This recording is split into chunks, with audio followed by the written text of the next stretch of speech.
Josh's Secret Mysteries of the Universe. All right, you want to know who the three kings are supposed to be? Then the three kings came to see Jesus, and they brought frankincense, myrrh, and gold. Hey, you want to know who they are? Who they're supposed to be? Who they represent?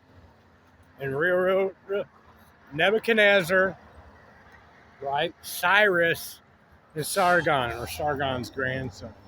It's the Persian kings, right? And the reason it's the Persian kings because those are the ones who conquered the Jews, right? So what it's saying is, Jesus is going to conquer the Jews and not the three kings who conquered the Jews, right? Who take over the whole Nebuchadnezzar, who enslaved the Jews, Nebuchadnezzar, Sargon, or Sargon's grandson, and well, actually, it's like not really Sargon's grandson. There might be, anyways. That's who the three kings are. They're the Persian kings, and Daniel, the Persian king, came down. That's where they got it from. They get it from Daniel because he couldn't get the message through because does whatever it is. The Persian, I don't even know. I'd have to go back and read Daniel. I'll go back because I already know what it says. Nobody listens to me anyway. So I'm not going to go and pour through Daniel and be like, give you the exact words of what it says. I don't care what it says in Hebrew. I just solved the mystery. I don't even have to prove it. It's the three kings. It's the Persian kings. It's Nebuchadnezzar. It's Cyrus. And it's probably Sargon or Sargon's grandson. It's Sargon. Do you know, does anybody even, Bishop Oz, do you know who Sargon is? No, but I don't know what logos means. Yeah, logos means nothing because it's Greek. Logos doesn't mean it. That's who the three kings, the Magi are. And the reason that it's the three kings, where they got that from, is because they got it from the Daniel prophecy. And they're like, because the New Testament's Roman propaganda against the Jews. That's what Christianity is. The whole basis of Christianity, the made up thing, is Roman propaganda against the Jews. And here's more proof of it because when they've been making it up through 1,000 years, I don't even know how long it took them to make it up. They go back and they read the Daniel prophecy, right? And the king of Persia, or whatever, the demon spirit of Persia, whatever, which is written in the Daniel prophecy, or the Daniel's not even really prophecy. Let's not even get into that part. That'll be too super complicated for you because you don't even know who the three kings are. Let's just stick with the three kings, right? So the three kings are the three Persians, right? Nebuchadnezzar, Cyrus, and Sargon. Even though, because they conquered the Jews, right? And then Jesus, right? Who's actually Constantine, or the Roman emperor, because when Pilate washes his hand, he imitates the high priest. And who's above Pontius Pilate? Caesar. So Caesar's in the place of God, right? So when you're praying to Jesus Christ, you're praying to Caesar, right? You're praying to Caesar. So Caesar takes the place of God, right? And because Caesar takes the place of God, and Caesar is Jesus, right? The representative of Jesus, he's Jesus, right? The three kings who come, the Persians who conquer the Jews, go and they pay homage to Caesar. And no, Caesar is the great one. That's Christianity. Ominous and dominus. It don't matter what you change it to. You can change it to Lutheranism. You can change it to baptism. You can change it to Methodist. You can leave it ominous, dominus, bominus. You can make it French. You can make it English. You can make it the Church of England. You can make the Church of Hokey Pokey, man. You can make it the Church of General Mills and pray to the leprechaun on the Lucky Charms box. You can make it Celtic. You can make it Ishtar. You can make that is whether you're praying to Caesar, you're praying to Rome. That's why they started messing with it and fucking changing around the names and stuff like that. I don't know. But that's what the three kings are. That's where they got it from. They got it from the Daniel prophecy, the Persians. Because the Persian, he couldn't get through. He couldn't get through to the angel of the woman who looked at me in a stupid cup drinking a coffee. Do you think that, here's a question. Do you think that lady who's right there, who looked at me with that disdain in her eyes, she looked at me like, she drank a coffee on her way to her fucking government job. Do you think that lady right there, when she looked over at me like, who is he? Look at my cup. Do you think she realized that I was deciphering a 6,000-year-old mystery that nobody can do right in front of her? Like, she doesn't even know. She just looked at me like, look at him. Maybe she wasn't thinking that, but that's what the look she gave me. Do you think she realized that? Like, I just solved the mystery of we three kings of Orient. I just solved that mystery for everybody. And the mystery of that you're praying that Jesus is Constantine or the Roman emperor, and you're praying to Rome, even though Roman's fallen. Well, then in a sense, I guess. And that's why it's perpetuated. Amonis, Adomonis, Abomonis, Abomonis, Adomonis, Abomonis. He came and the three magi came. You know, do you think that lady really did that? Someday she will, because this video will probably, I hope this video makes it all over the world, and that lady will be like, I was there.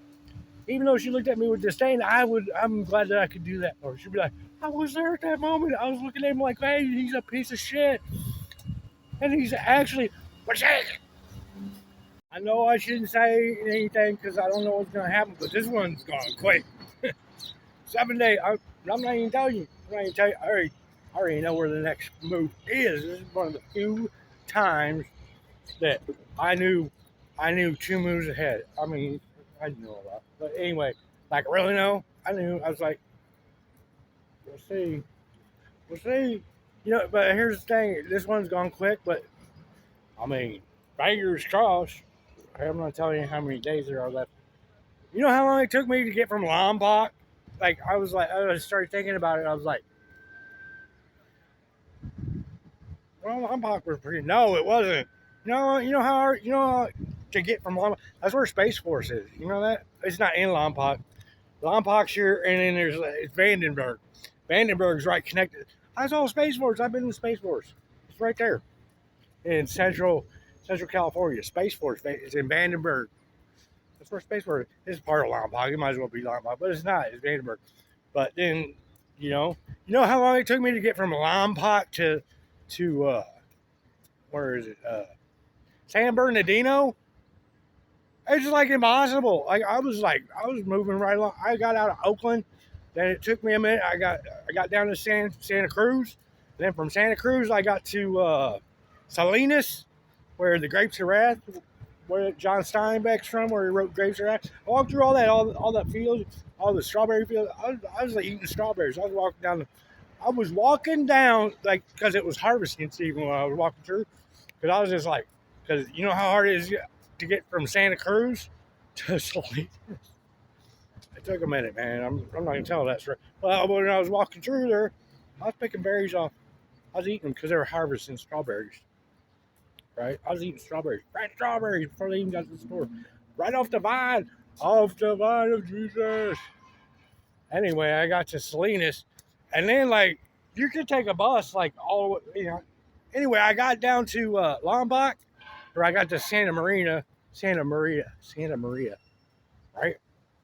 And then from Santa Maria, it's easy. You get to Lombok. You get to Lombok, where Space Force is, you got to walk. I did too. I walked a long way. Because there's no way to get out. There's like one bus. It runs like on a Tuesday, and it's like $7. You gotta have $7, and it runs on a Tuesday to get to San Bernardino. That's the only way. So I walked, and then I was walking. It took me a minute. I tried everything like to get out of Lombok. It took me a minute to get out of Lombok. Right? And they don't like you in Lombok because there's a federal prison there. So everybody's got that. Yeah, everybody's got somebody who works in the prison. You either work in Space Force or work at the prison. So everybody who like works at like the stores and stuff, all their relatives work at the prisons. They all got that prison mentality. So you go in anywhere, they act like you're a fucking federal inmate. They do. Anyway,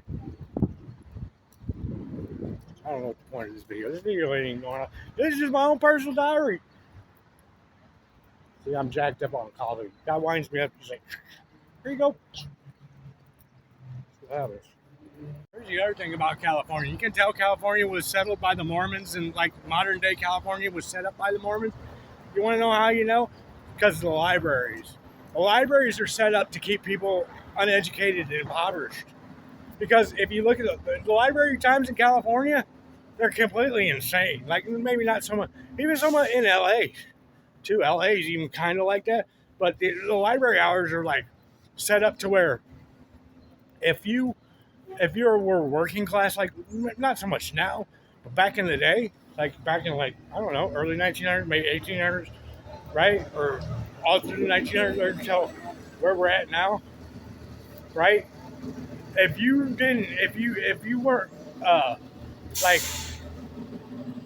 in the know or upper class or have money, you couldn't go to the library and get books because it's closed. It's closed on the times where you would have the ability to go and get a book or read or access the library or access anything, right? If you were rich or had money or whatever, you could be like, hey, man, I'm going to the library to get this book. But if you were like working class or you were poor or impoverished, you couldn't go and educate yourself at the library because they got the library time set up. It's strategically set up to where if you're like of no means, you can't go to the library. No, a normal person would notice that he'd be like, why is the California library closed on this day? It's so weird. No, it's not. The reason it's closed on that day is because back in time, right, if you were poor or something, that's the day that you could go to the library. That's the day that you'd be able to access books. They didn't want you to be able to access books or educate yourself. That's why it's set up like that. Because Lompoc, right, all those places, they're all Mormon, man. They're all super Mormon. It's all been settled by Ephraim Manasseh because they think they're from Ephraim. They're not. It's part of the prophecy too. I will break the bow of Ephraim.